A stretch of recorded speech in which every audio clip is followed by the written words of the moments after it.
Hello guys, in this video we'll study timer counter on our ESP32.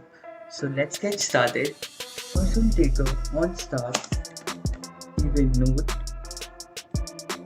We'll take a counter start node. This node will start the counter on our ESP32. Go to its properties, go to timer config, select group number and timer number. Click on add, click on done. We'll take a on interval node. Take a time get count. We'll get our timer counter value from timer get count node.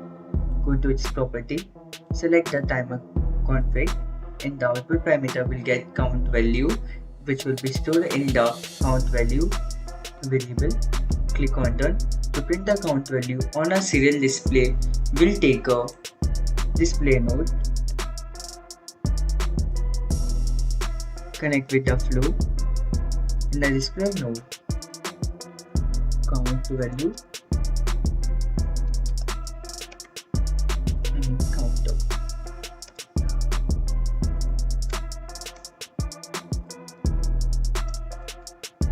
Close our counter value.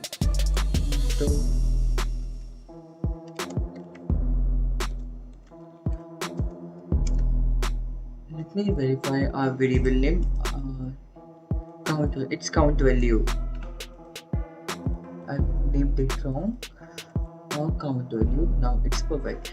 Let's save our flow. Verify the flow, and we're good to upload it.